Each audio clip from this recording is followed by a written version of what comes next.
Okay. We just push this? Welcome, everyone, to this first press conference of the World Conference on Lung Cancer 2018. We're really excited that everyone is here, and we're really excited about the program, and I hope you'll find it as world-changing as we think it will be. Maybe I'll turn it over to just to introduce ourselves. Gail Darling, thoracic surgeon in Toronto. Andrea Basic, radiation oncologist. Natasha Lale, medical oncologist here in Toronto. We are the co-presidents of the World Conference, and of note is the first time that women are in charge of the conference. And that has been duly noted by everyone, I think. We're very collaborative and collegial. So we're so thrilled at this meeting. This is the largest World Conference on Lung Cancer ever. At this meeting, we're going to present practice changes in many different types of lung cancer, stage 3 curable lung cancer, screening, also small cell lung cancer, and of course positive lung cancer. We're really delighted to kick off this particular session with four very special guests, to talk a bit more about their research. I'm going to turn it over to Dr. Basiak to introduce the first abstract, and we'll ask for questions to be held until the end. Thank you. And just to remind the abstract presenters to keep kindly to the time limit so that we have time for questions. So I believe we're starting with abstract number 13519, Oncogen-driven patient groups, a new era for research partnership. Patient advocate highlights the molecular subgroup advocacy groups, and presenting Dr. Bob DeBailey, I believe or which one of you is presenting? Freeman Daly first. Freeman Daly, yes. So my apologies. And then Robert Doble. Excellent. It's tight in here.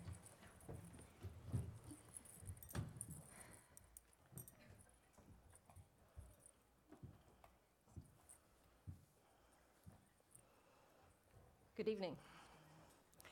In the spring of 2015, 5 ROS1 lung cancer patients met at Longevity's Hope Summit.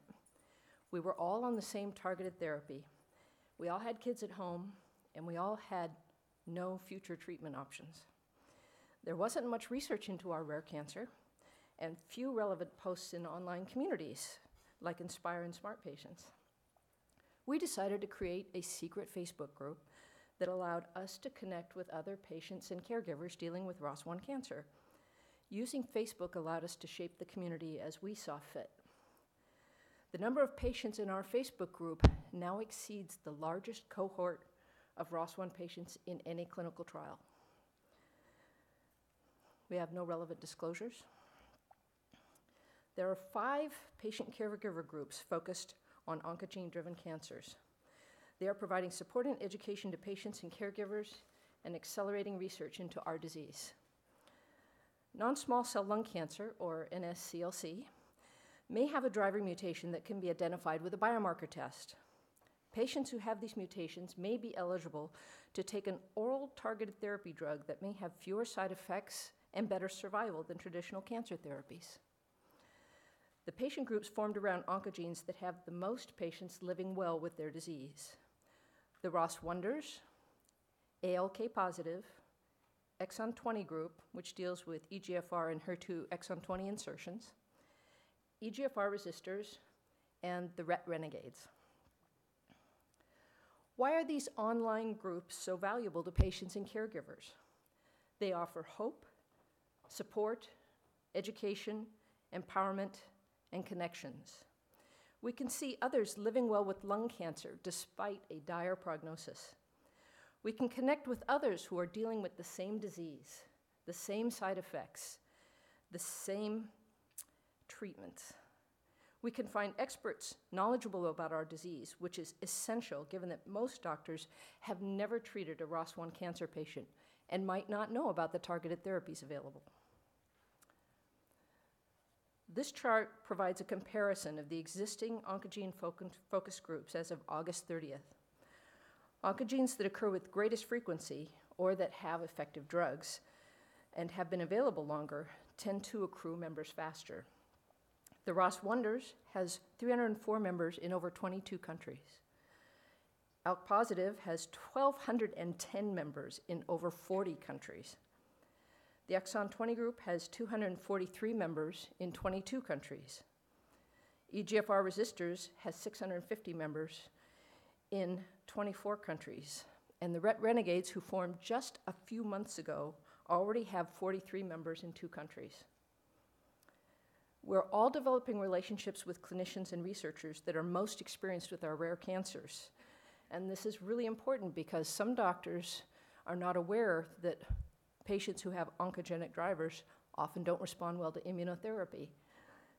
The patients sometimes have to tell them that. Each group also is contributing to research, and we each take a unique approach to accelerating research into our disease because each group faces a different challenge. I'll let Dr. Doble talk about the research.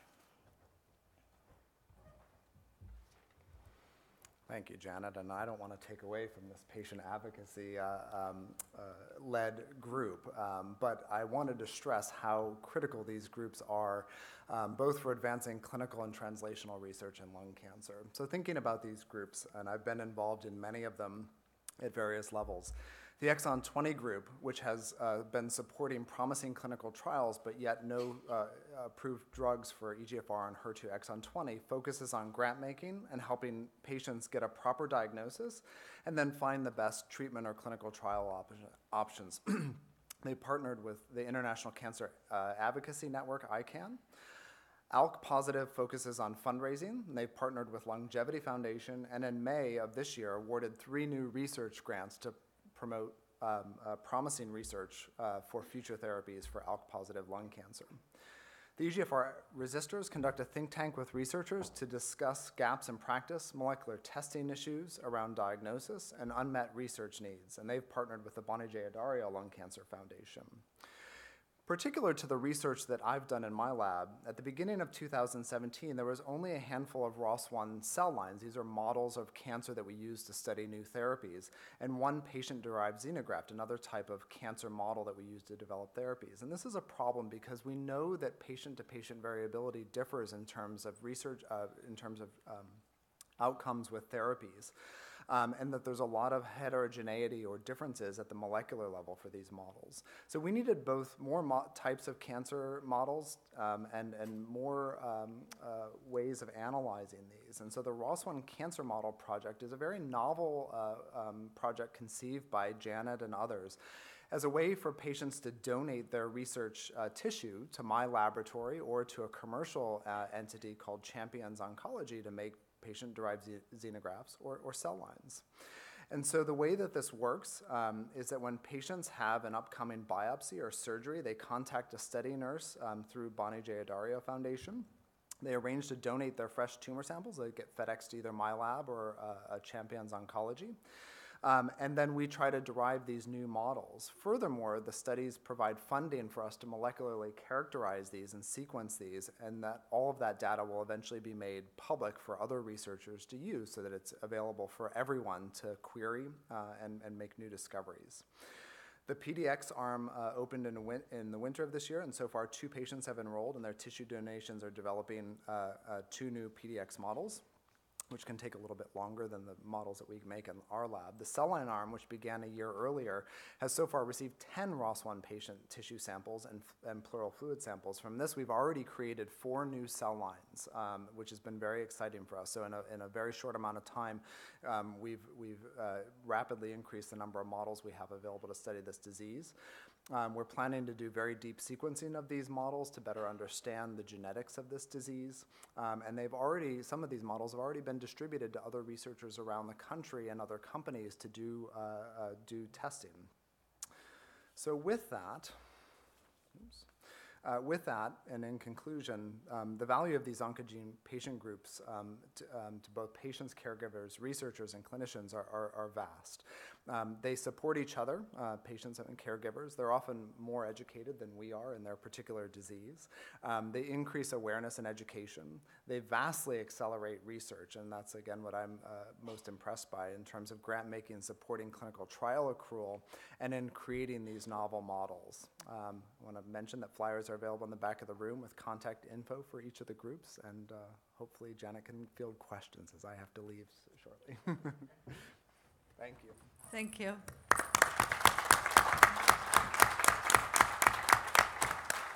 And maybe as Dr. Doble's leaving, we'll just mention that on Monday he is presenting some groundbreaking research on new therapies for ROS1 positive lung cancer patients, so something to keep in mind.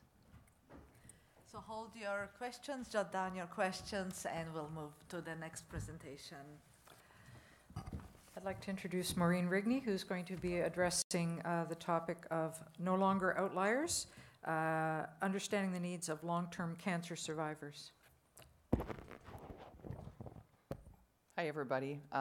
As we get the slides up, I'd just like to thank you for the opportunity to present here, and I hope to give some context as well as present some of the results of a survey that we did. Do I need to do my own slides? Okay, thanks. And you'll see when my slides come up that I just kind of want to pause for a minute because I thought it was important to put some faces to the data. So we've included some long-term survivor shots, people that have relationships with our organization. I see even more in the audience that I recognize. So I just think it's really, like I said, really important to put faces to the data.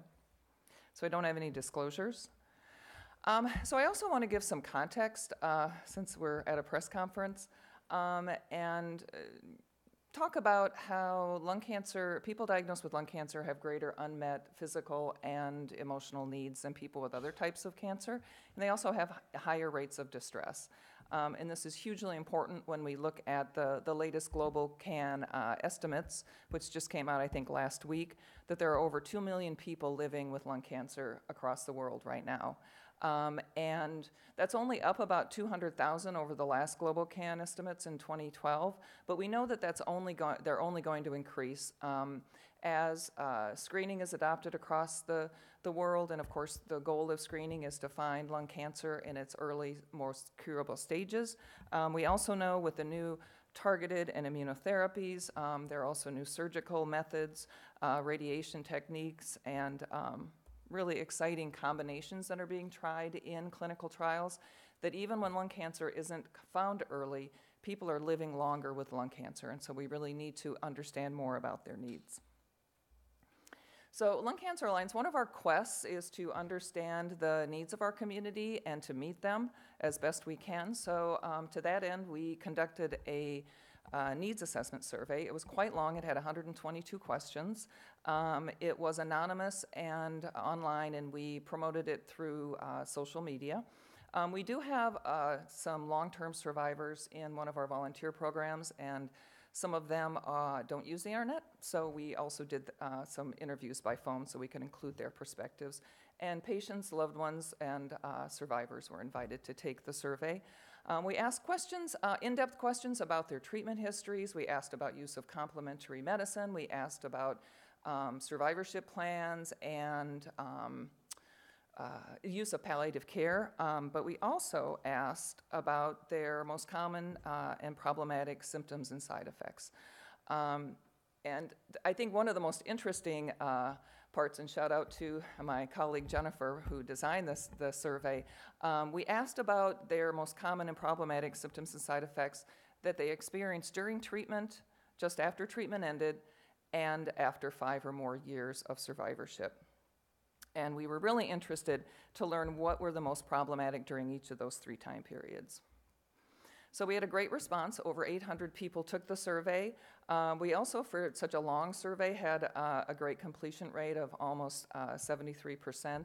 And we were thrilled that 57% of the people that took the survey identified as either patients or survivors, and that of those, 21% had been diagnosed 5 or more years before they took the survey. So just as a quick overview, among the most prevalent and problematic symptoms and side effects at all 3 of those time periods, and that's during treatment, just after treatment ended, and after 5 years, were shortness of breath, anxiety, and fatigue. And we took those results and we created a webinar series to help people cope with those. And here are some of the characteristics of our long-term survivors. Almost 3/4 had had surgery.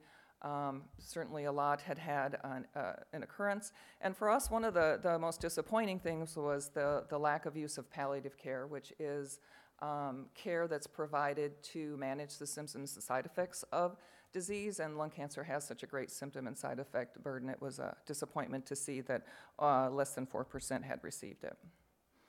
So you can see in this survey, the first bars reflect the responses during treatment, in the middle, just after treatment ended, and then 5 or more years. Oops, okay. Sorry, not the slide I expected. And so you can also see that for each of those time periods, in the blue, dark blue, are the physical effects, and those are things like shortness of breath and pain and fatigue. In the middle are emotional effects, and that included anxiety, depression, and stress. And then we also asked about financial effects. That included transportation issues and loss of work and cost of care. And you can see here that the emotional effects were more problematic for long-term survivors just after treatment ended and even after 5 or more years of survivorship. And so we're going to look at a couple of those real quick. We're going to take one emotional and one physical. About 13% of long-term survivors experienced anxiety during treatment. That actually went up quite significantly, and it was statistically significant after treatment ended, and it went up even more after 5 years. So our long-term survivors are continuing to experience the emotional after effects long after treatment ends.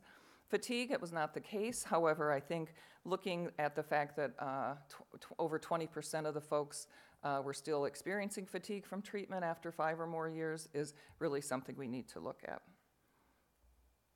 So my take-home messages are really that our long-term survivors are only growing in number, and we really need to use their wealth of information so that we can understand their experiences. We know that their experiences are different than other types of cancer survivors, but they're underrepresented in survivorship research. As we found out from our survey, all we have to do is ask, and people will share their experiences with us. And then I'd like to thank everyone who took the survey, my colleagues and our colleagues at Georgetown who are helping us continue to analyze the data. Thank you.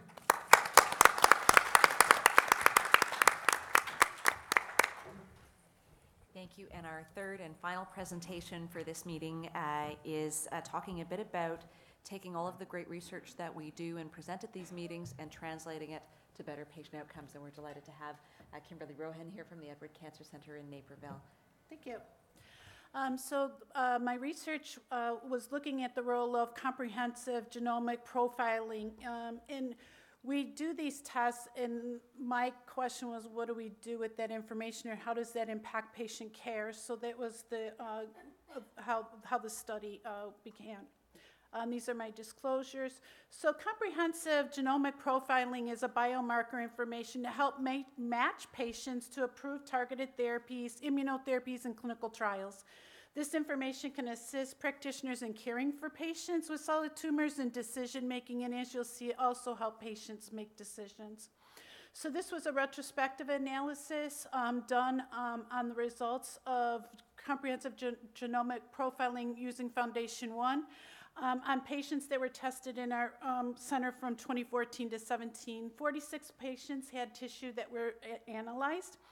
And each case was reviewed for the number of genomic alterations that were identified, what treatments were associated with potential clinical outcomes or clinical trial benefit, and then what therapies associated with the lack of response, and how did that impact patient decision making. As you can see here, the vast majority of the patients' tissues that were tested were non-small cell lung cancer with one small cell patient. a lot of genomic alternations. When you look at the lung cancer, comparatively speaking, we know that they're a little bit more genomically complicated.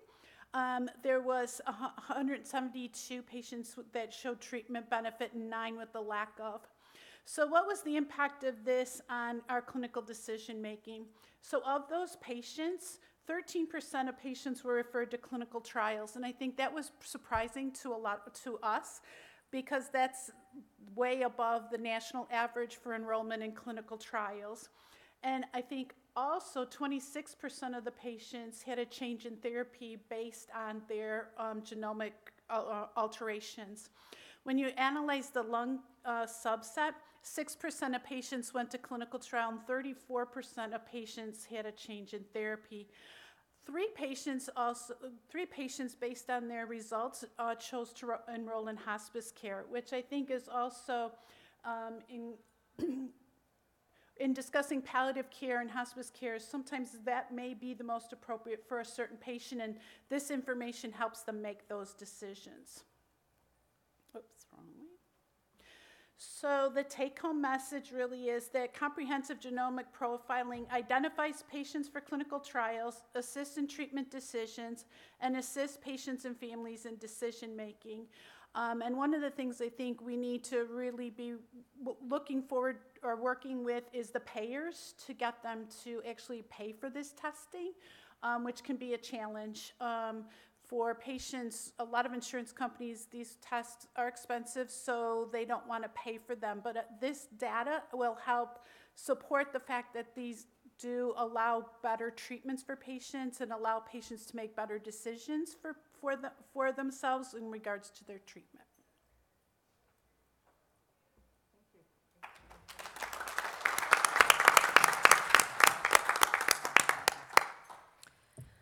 Questions for our presenters or comments? Yeah. So in the press program, it said that you were going to review the abstracts of particular interest at this meeting. And so is someone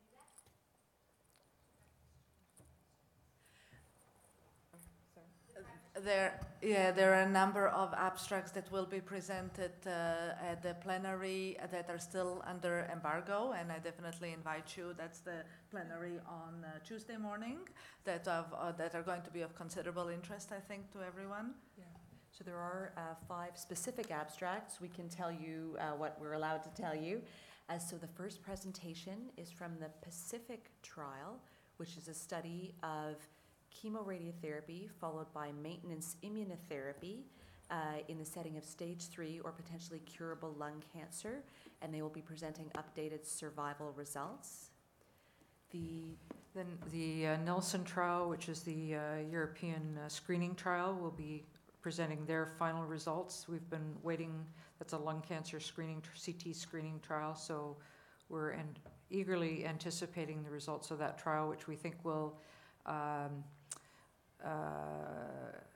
effectively tell us how they're going to do screening in Europe and whether they adopt lung cancer screening in Europe. And then of the other 3 presentations, so Pacific is with a specific immunotherapy drug called durvalumab. We've got the screening data from Nelson. There's a study in small cell lung cancer, stage 4 or extensive stage disease, the Empower 133 study, and that's looking at an immunotherapy agent called atezolizumab. There's also a trial of ALK inhibitors in the first-line setting, a new agent called brigatinib compared to crizotinib in patients with ALK-positive lung cancer, and finally a study in mesothelioma with an agent called nintedanib. As you may know, there are already some data in the public domain about these different trials. We're expecting that at least 3 of them have the potential to change practice, and we also think that certainly studies like Nelson have the potential to really inform public policy around the world.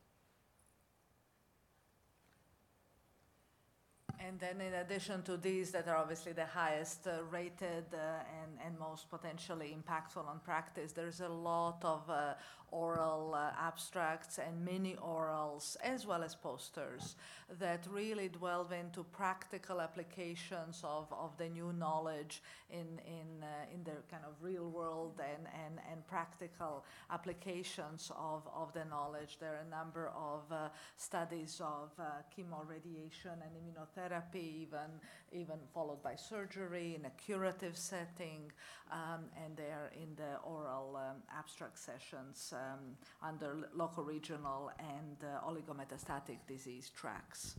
The other very interesting area is on lung cancer screening.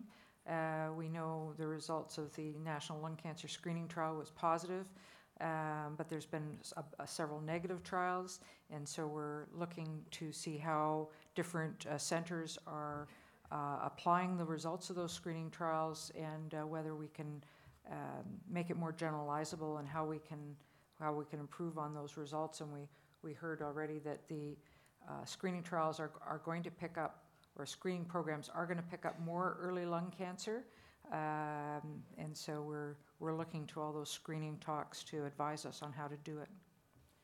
And just to add one more topic that's very important, smoking cessation. There's more and more really practical and really compelling data coming out on how helping our patients and our loved ones and everybody around us to stop smoking is never too late, and how it really makes a big difference in their health, in results of cancer treatment, and in their survival, how much it reduces risk of death from other causes. So there's a lot of emphasis, and I think those are very worthwhile tracks to attend. There's also a lot of interesting data being presented in the targeted therapy track. We actually had a wealth of riches this year, and it was hard to get everything into the plenary.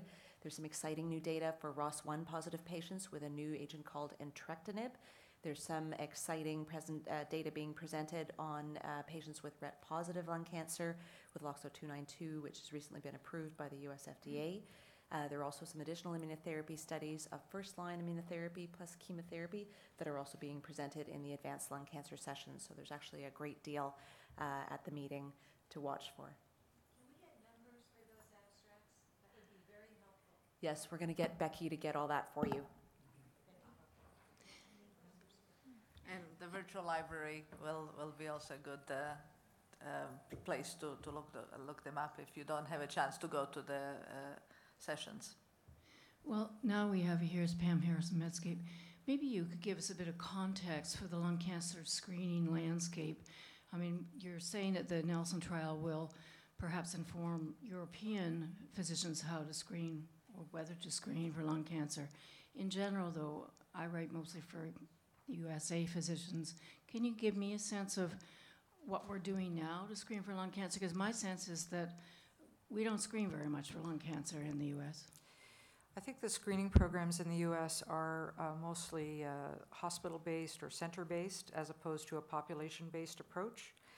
So if you happen to be in the neighborhood, your insurance covers that particular health system, then you may be a candidate. But they certainly, it hasn't been adopted as a population approach. I think they did try to do that in the Veterans Affairs study, and we learned a lot from that study. And so part of the things that are the thing that's happening at this meeting, there was a whole day on screening on Saturday and another symposium this morning, and then there's all the screening sessions within the tracks. And some of those things are really telling folks how we can roll this out in a more population-based way, because up until now it's been very kind of, if you happen to be in a certain city that has a certain program, you can participate. But certainly reaching out to the population is very difficult, and also reaching out to those most at risk is very difficult. And even in the NLST trial and the other trial before that, the IALCAP trial, it was a lot of very well-informed, well-educated, well-off people who are concerned about their health, who take those steps to get screened. And we know that some of our heaviest smokers are not that motivated, and yet they stand the most to gain. So certainly in Ontario, that's our goal, is to have a population-based approach. And just to add, for those in the audience who don't know, why is it not that easy to just roll out a program more widely? The issue is both who to screen and also what to do with the small nodules that you discover, because one does discover a lot of small nodules, and having a algorithm that the radiologists and the clinicians can apply to know which one to is that still the issue, right? Yes, well, yes.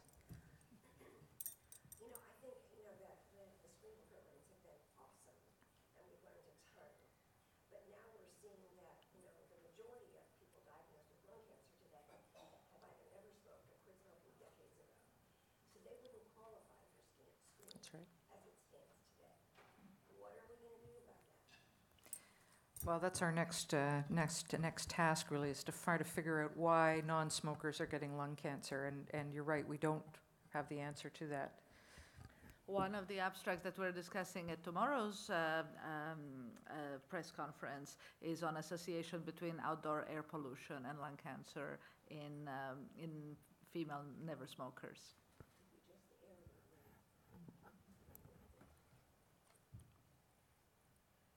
Oh, please go ahead. So, when we are looking at this genetic testing, the people that I know that have been diagnosed will call me. I often get calls from families that have been diagnosed, and the first thing I ask is that they suggest. I suggest that they ask for genetic testing, and it's never done, even when they ask. That's one of the huge issues and why these oncogene-driven groups have arisen. There's a lot of patients who don't know about testing. There's some doctors who aren't aware of it. And in fairness, lung cancer treatment is evolving so fast that even somebody who's a professional full-time lung cancer doctor has trouble keeping up. I've lost count, over 35 new drug approvals in the last 3 years. So sometimes the doctors haven't kept up on practice. In some cases, they think that if they just test for PD-L1, they can give the patient immunotherapy, and that's sufficient. And yet in our oncogene-driven groups, we have increasing evidence that giving us immunotherapy first is a bad move, and we're better off on targeted therapies. So things are moving fast. We wish more people were tested. I think the last 2 papers I saw on the subject said that maybe 60% of patients are getting tested for just EGFR and ALK, much less the other mutations. So, we have a long way to go. I think it speaks to the importance of a multidisciplinary approach to lung cancer care. We have a very robust pathology department who really keeps up, and we have established algorithms already. So as soon as somebody's diagnosed with adeno, it's automatically sent for EGFR, ALK, ROS, PDL. So they're not even waiting for an order. It's built right into our system. I think one of the challenges in talking to a lot of community oncologists is that they practice maybe at multiple hospitals or have affiliations with multiple hospitals, and trying to remember what hospital does what and who does what and when. So I think it's really a challenge establishing protocols, and I think in talking to a lot of these genomics companies is really they need to be focusing on educating pathologists, because pathologists then can drive it. The practicing physician doesn't have to remember. They can develop routine protocols, just like with breast, everyone gets ER, PR, HER2. It should be standard. Lung cancer should get a panel. So I think that's kind of the avenue that people that we're trying to move toward, is really working with the pathologists on making sure that testing gets done. I think this just points out the importance of our advocacy groups and our patient survivors. If I might say so, their breast cancer survivors there are a lot more of them, and now we're going to have more lung cancer survivors. And it was really the breast cancer survivors who drove the research in breast cancer.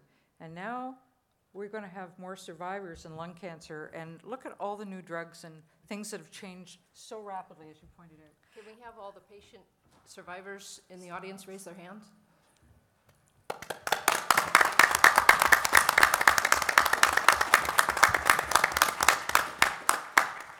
I would just mention, I don't know if we have pathologists here, we don't have them at the panel, and the life of a pathologist has become very complex as well, and the amount of work they have to do, and for the most part they are still quite underfunded. So sometimes they receive a biopsy and they don't know if the tumor is actually going to be resected, in which case it's more appropriate to do all of the extensive genomic testing on a fully resected sample and learn more about the cancer. So there is a number of logistical challenges as well. But I think clearly efforts are needed to improve it. And also the timelines, right? Perhaps, Natasha, you can talk about timelines, because sometimes getting the results, the more sophisticated the panel and the more answers it's going to give you, the longer it takes, it seems to me. So it's a great question, and I think integrating things like profiling into the system faster is so important. We did a study here in Toronto, and only 20% of our patients had the results we needed to make the decision when they first came to see us. There have been some US studies also looking at patients with ALK-positive lung cancer, suggesting that the number is not as high as we need it to be. It's at 60% or less. And in fact, the number of people that even if we discover that they have oncogene-addicted cancers, ALK or ROS1 or RET, later, their chance of getting on therapy goes down. And so it can take anywhere from 1 week in the most advanced efficient centers to 3 to 4 weeks in others. Some patients need to undergo repeat biopsies. I think many of the people in here have been asked to do that for different trials and for a repeat update on the understanding of the genomics of their tumor. And these are all very difficult things. And so you're absolutely right. Without these three up here, I think that we would have less of a drive. So it's really wonderful to have people with lung cancer helping us drive this research. And I just need to make a plug for Lung Cancer Alliance's Lung Match program. If you talk to people who are not getting panel tested, you can refer them to our helpline. And we have a program with a company called Perthera, and they will arrange to have that panel testing done. And then we have navigators if the person is if their results show that they don't have a mutation or an alteration for which there's a current treatment, we have trial navigators who will help them to find appropriate clinical trials for their particular alteration or mutation. Yes, you have a question. And looking at the photos of the long-term survivors, I'm assuming all women. What do you know about? They weren't. They weren't all, no, there were men. What do you know about long-term survivors? Who are they? What characteristics? So and somebody else who's maybe more up to date, but I've been with Lung Cancer Alliance for quite a few years, and I seem to remember evidence, at least with chemotherapy, that perhaps chemotherapy was more effective in women. Is that inaccurate? So unfortunately for all the men in the audience, being female is what we call a very good prognostic factor. So women, no matter what happens, tend to live longer with this particular disease than men. Having said that, though, I think that we do see a number of, in fact, the longest surviving person I know is a gentleman who's had lung cancer for almost 20 years and presented with spread to brain. And here we are almost 20 years later. And that was really with old-fashioned drugs and old-fashioned radiotherapy. So sorry, I'll turn it back to you, Maureen. No.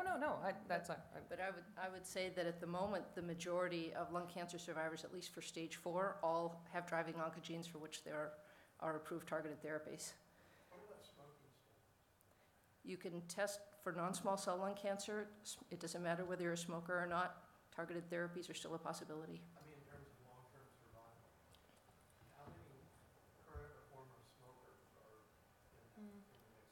I don't know We this. know patients do better if they quit smoking. Even if they quit smoking at diagnosis, they do better. So those that continue to smoke tend to have a poor prognosis, poor outcome.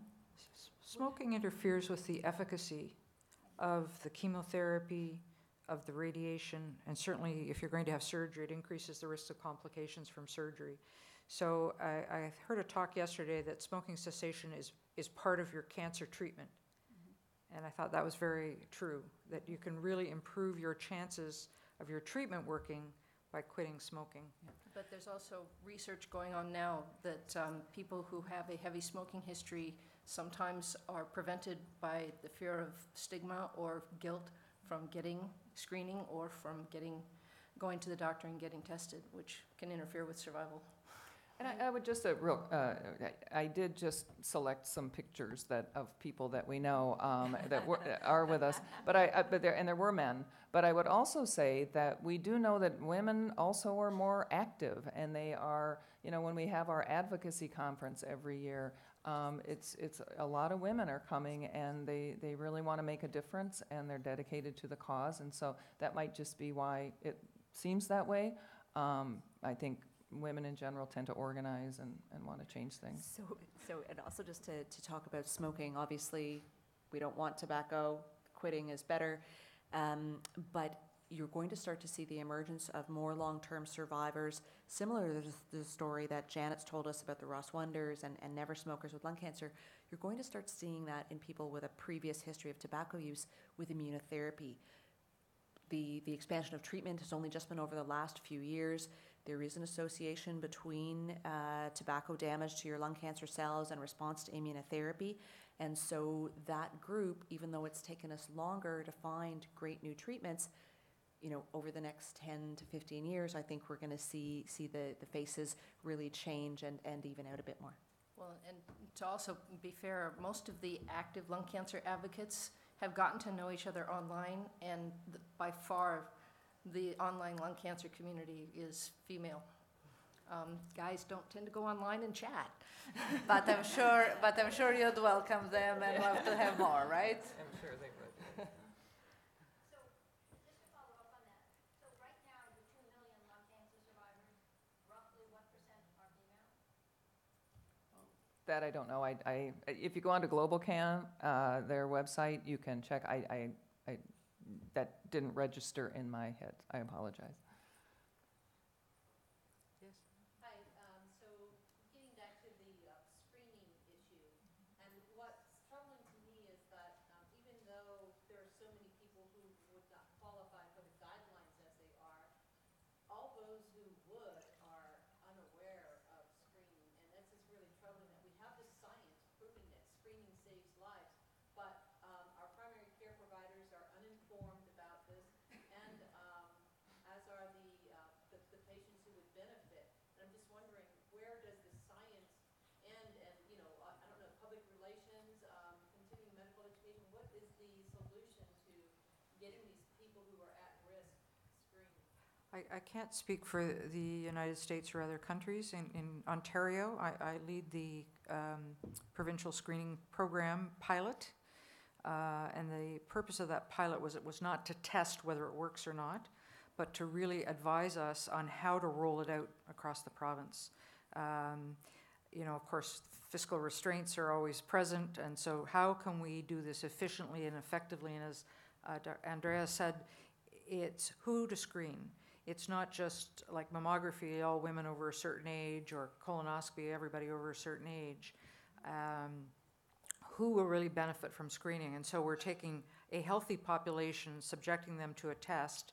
That test may lead to invasive testing or an operation, so we don't want to do harm. And of course, there's the radiation issue. So there are lots of things to consider. But I can tell you that the pilot is going in 3 sites in Ontario, at Lakeridge Health in Oshawa, Health Sciences North in Sudbury, and at the Ottawa Hospital. In October, we'll be rolling out a spoke site in Cornwall, which will be part of the Ottawa program. And then we'll be opening a site in Toronto in the new year, probably February, based at University Health Network. But the process, the whole thing about screening is it's not just a CAT scan. It's figuring out who is really at risk, who can benefit from this test, getting the scan, and making them aware of, it's not perfect.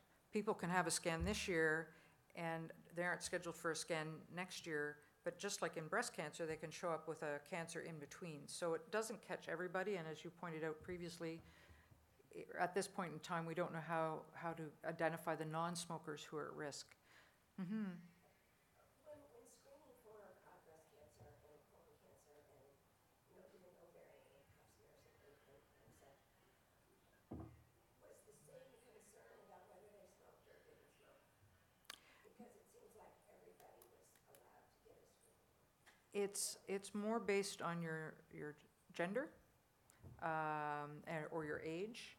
And what we found with the lung cancer screening is that we don't have those sort of easily identifiable factors. So there has to be a certain level of smoking exposure and a certain level of age.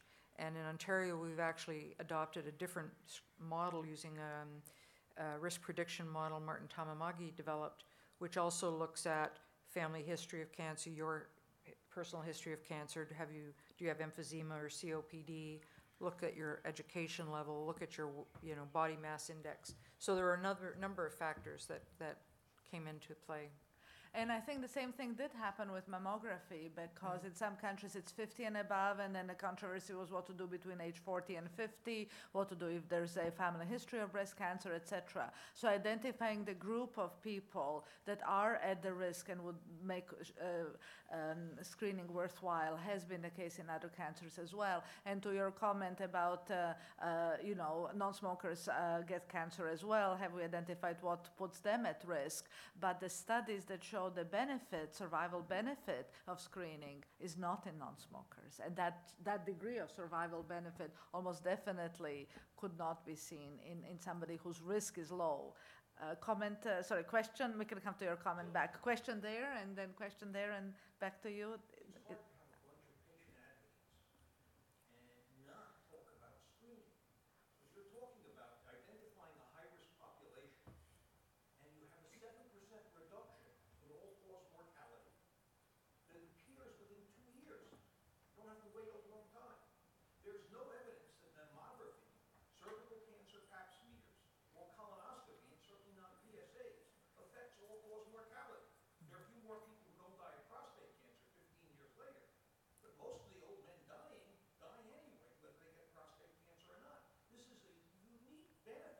It is. For CT scanning of smoking. You are correct. So Canada has provinces dedicated that in part control the doctors and are dedicated to the health of the patient.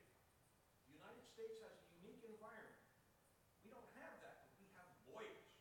And if someone could convince the lawyers that everyone dying of lung cancer has a doctor who's liable or an institution that's liable because they weren't screened 3 and 4 years earlier. All you need is a couple of big $500 million judgments for early death, and suddenly everyone will be screening. Get to work on the lawyers. And I guess what I will say, because I think that lung cancer is devastating no matter what your tobacco exposure has been, but I know it's particularly frustrating for people who are never smokers because there are no known risks. But I think that as we work towards the science of understanding, thanks to these groups that we've heard from, what it is in the genome or what it is in a person's exposure, whether it's pollution or biomass from cooking stoves, what it is that puts certain people that are never smokers at higher risk. In the meantime, you're quite right, we really do need to do a better job of educating primary care providers and the public. That cough that doesn't go away really must be checked out. If you cough up blood on the job site, that is not to be ignored. I think that there are so many things that we can do even before we're able to establish what identifies the high-risk never smoker. So I think we need to be doing all of that while we work on the science to identify what is it that makes one non-smoker a candidate for lung cancer and then others don't. But this concept that if you have lungs, you can get lung cancer, we really need to continue to promote that at the level of primary care so that when you come in with all the classic symptoms and it could have been caught at stage 1 or stage 3 rather than stage 4, the doctor says, oh, I've heard of this. Never smokers get lung cancer and can help initiate the process. So till we get screening for never smokers, I think we have a lot to do in that area as well. I think going back to the states, though, one of the things we really have to work is with our payers. The government will pay for the screenings. Not all payers will pay for screening. I was appalled that my own hospital's insurance didn't cover screenings, so I had to go to the CEO and go, really? We're a healthcare institution and our policy doesn't cover screenings, and they got that added right back in. But unless somebody knew that, a lot of times, the people, when they're meeting with these do these policies, they don't know when they're saying carve this out, they're not always paying really close attention. So really, I think we've got to work with the payers so that they understand the importance of this. And ultimately, financial savings when you diagnose people early stage versus stage 4, right? Yeah, I mean, I think the holy grail of screening is a, cost-effective, universal, non-invasive test, and that really would help solve why, the CAT scans do, that people would have anxiety and at least unnecessary, dangerous, invasive testing. But Dusty, I wanted to really answer your question as to why a lot of people who are qualified to be screened don't get screened. And I think the way, at least in the United States, the healthcare system works now with primary care physicians and how busy they are, the limited amount of time they have to spend with the patient, they'll write the referral. There's a breakdown. So at least with physicians that I've spoken to in the Chicago area, the majority of the patients that they say who would benefit from screening, they write the referral, but the patient doesn't ever go for the test. I mean, I'm guilty of doing that at certain tests. My nurses know. But realistically, that is. So I think it would really be beneficial if there was somebody to help make that, make that next step happen. Schedule the test, then the patient will go in for the CAT scan. But there is a large amount of patients that a doctor will say, you qualify for this screening, I think you should get it. But the patient is either afraid or the patient, it's the cost of it they're afraid of. There's so many factors that play into the patient not actually getting that.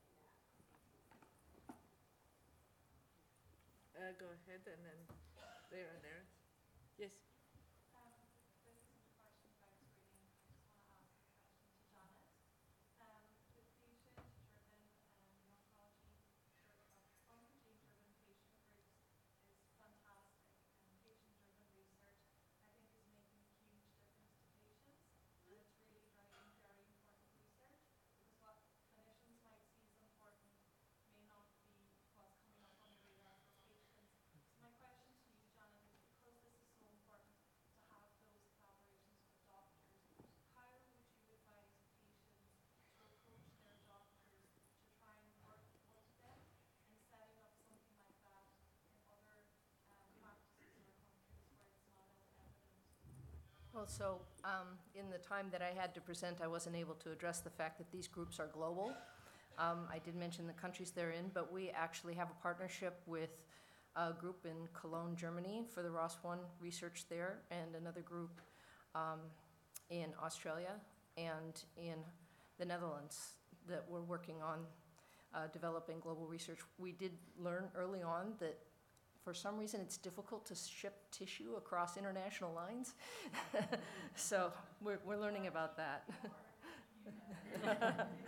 But that is part of what we're trying to do, is find a way to gather cohorts across the whole world to do this, because in rare cancers there's just not enough of us in one country to do it.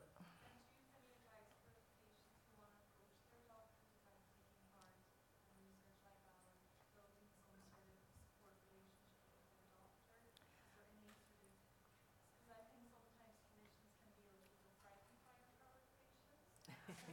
No. Better way, or something that you found that kind of helps to bridge that gap and make that partnership? This is all very new. It's not like we have guidelines written out yet. But I would suggest to any patient who wants to work on improving research with their doctor to start coming to these conferences and learn what research is being done and what the terms are, so they know how to talk to the doctor about the research, I guess, is the first thing I'd suggest. But I do think you bring up a good point that, as you said, I think, and several people said, you are most informed, and really informed patient survivor is tremendously informed about their disease and their genomic alterations, etc., and knows more than even some expert thoracic oncologists, because the things are changing so much. And sometimes as clinicians, what we want to know is this coming from reputable sources? Is this information kind of at a level that we can take at face value and believe, and then also, is it available to people? I was going to ask all three of you is if you find something and there's no clinical trial in vicinity or no ability to get that treatment realistically, what do people do? Well, as the researchers and industry get to know the groups, we can help in that somewhat. I had a physician in Hawaii who was treating a patient that lived in a Pacific Island country, and they had an oncogene-driven cancer, and in their own country they did not have access to the drug. And because of the connections we'd been forming, I was able to put them in touch with a pharmaceutical company who gave them compassionate use to their drug. Also, the patient groups have been very good about capturing the research we find related to our drugs and putting it out there, so that if a patient says, my doctor says that he won't do it because of X, we can give them paper and say, show him this. So we're trying to give as much information as we can so that the physicians will take us seriously.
So there have been some studies, although mostly in high-income countries, to suggest that the proportion of people who are never smokers and women with lung cancer is increasing. Definitely the absolute number of women that have developed lung cancer in high-income countries has increased, while in men it's decreasing slightly, but that's more related to tobacco use and that latent period of 20 to 30 years. But this idea that we see more women that are never smokers with lung cancer, when you look at it, it's more the proportion than the absolute number. But those studies are a few years old now, so it's important to take another look. And also, we've not had great epidemiologic data from places like India, where I think the ratio of smoking to never smoking lung cancer can be a little different. So it is changing. The data thus far suggests that it's not truly increasing, but those data now are a few years old and are always worth a second look. Definitely the proportion, though, is increasing, which is great, because the fewer smokers we have, the less tobacco we have, the more resources we can then focus on people who've never smoked.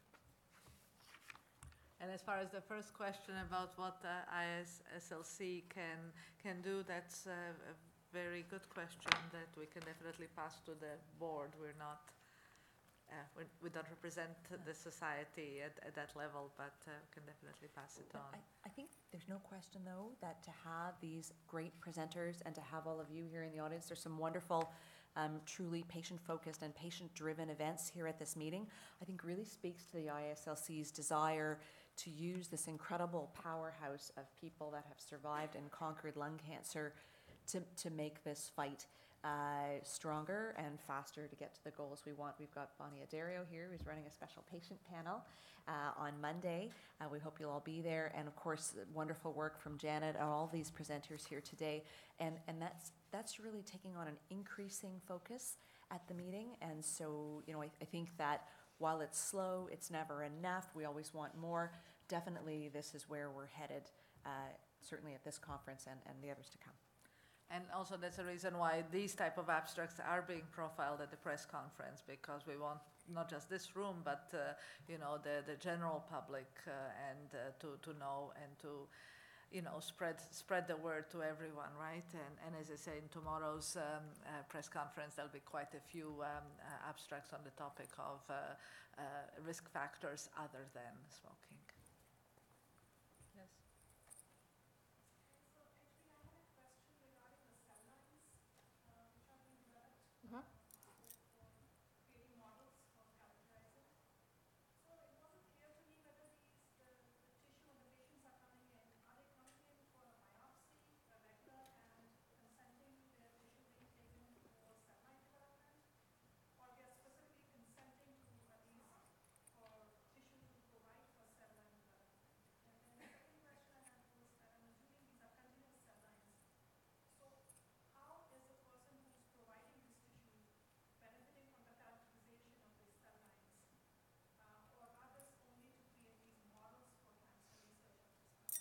Thank you for that question. I skipped that because I had to condense a 10-minute talk.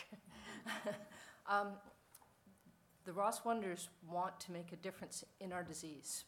We have one approved drug, and at the moment we don't have any approved drug that treats us when we develop resistance to that. So we all want to contribute to the research, and we developed this project so that patients who have a medically necessary upcoming biopsy can take their excess fresh tissue that is not needed for their own treatment and ship it within 24 hours to one of the sites in order to create the cell lines. And yes, the cell lines are do continue forever, and they are provided for the cost of shipping to any academic researcher so that we can get more research into our disease. We are doing this to save our own lives. And just as an example of how this sometimes translates back to the clinic, we're also doing some research in Canada where when patients are having a biopsy, they also consent to give us something to grow in what we call xenograft or animal models or cell lines. And we actually discovered a new abnormality in one of the models, and we were actually able to go back to the patient and offer them a new therapy at progression. And so this is where all of this great work that Janet and her team are supporting and innovating, that's the hope that we can go from bedside to bench and right back to bedside to make these advances count. Did you have your, sorry, go ahead, you have.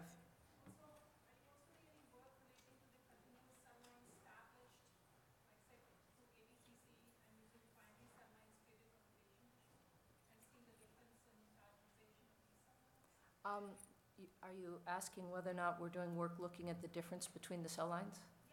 Yeah. Yes, so that's one reason we're genomically characterizing them. ROS1 is actually a fusion between the ROS1 gene and another gene. And at the moment we know of over 20 pairing partners. And at the time that we started this project, they had one pairing partner represented in the cell lines. We now know we have at least one more, and we're hoping that we'll be generating some additional ones.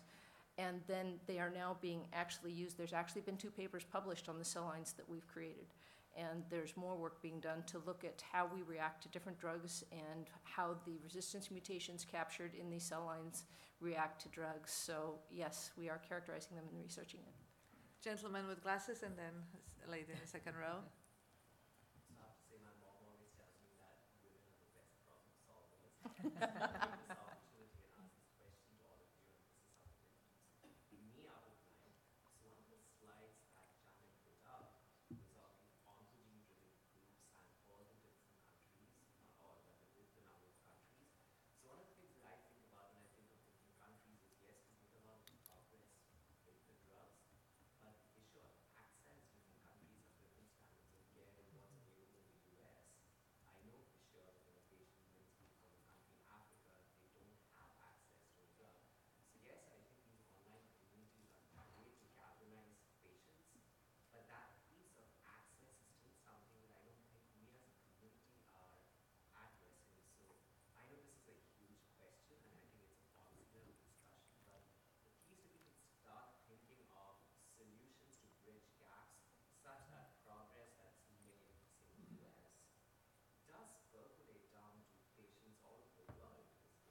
There was a wonderful conference that started for the first time this year on national and global cancer disparities.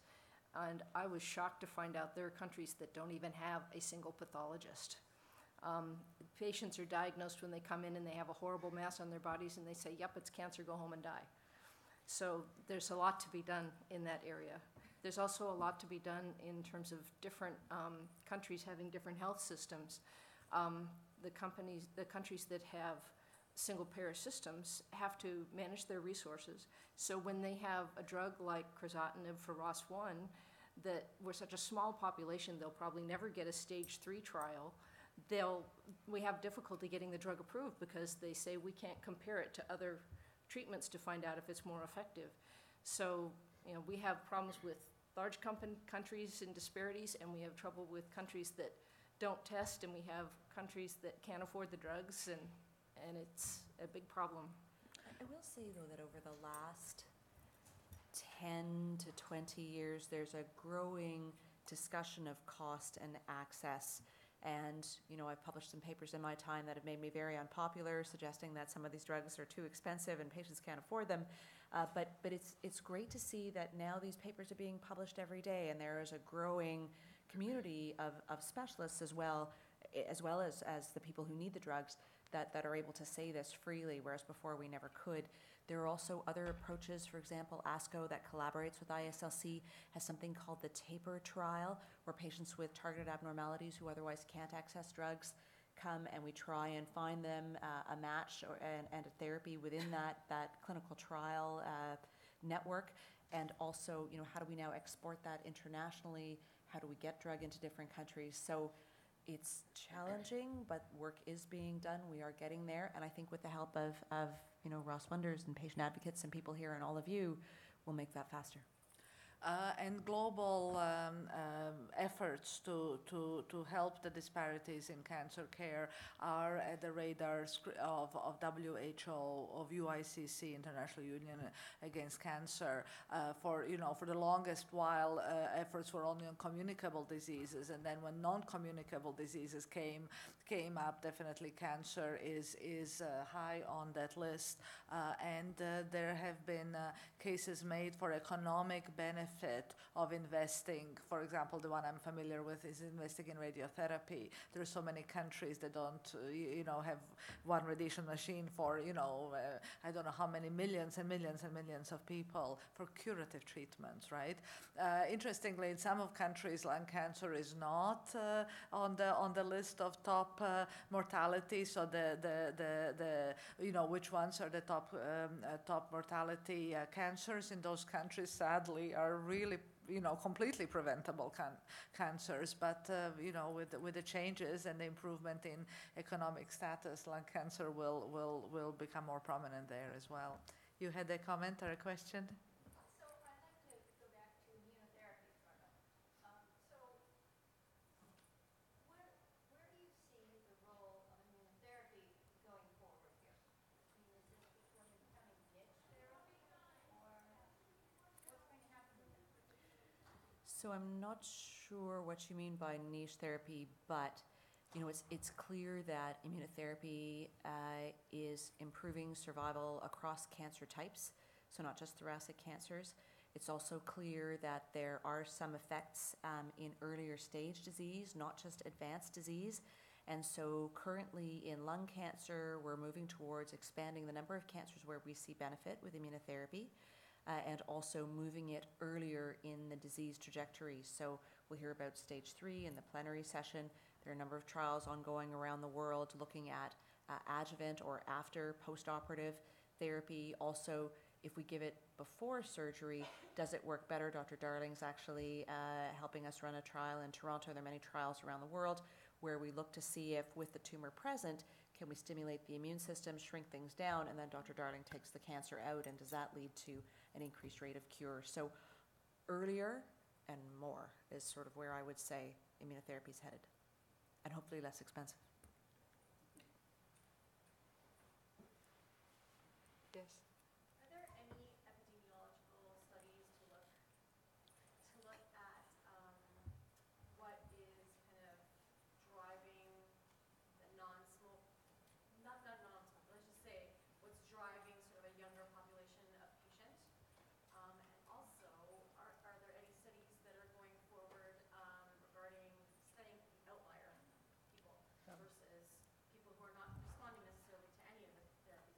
saw Bonnie's hand almost going up. So the population of the Genomics of Young Lung study is going to be studied in using the lung cancer registry, looking at epidemiological to see if, since predominantly that population is younger and most of them are never smokers, we're going to be looking at that, and we're looking at also doing that in the oncogene-driven groups. And in that age group under 40, 96% got a target. And we never smoked. And very fit. The complete antithesis of what you think. And I think there have also, Emery, there have been a number of studies around the world, some epidemiologic studies.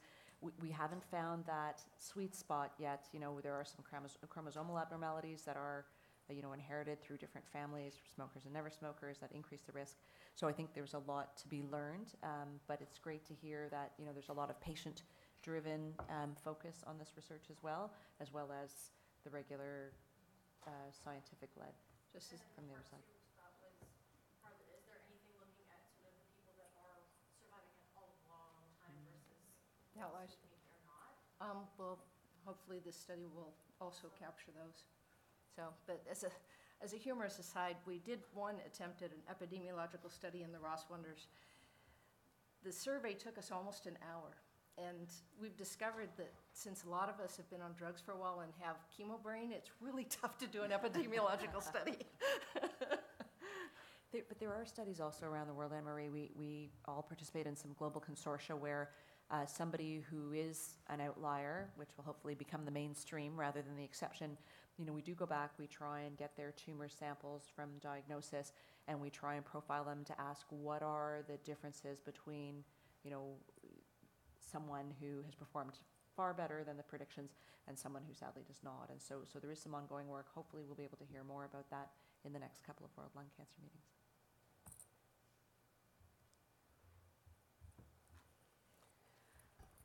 Well, if there are no more questions, I think we'll bring this to a close. I want to thank everyone for joining us today, and particularly to our lung cancer survivors and our advocates and people working on that. And we hope it's going to be an even bigger crowd next year because there's going to be more survivors. So thank you all, and thank you to the presenters for their great work. Thank you.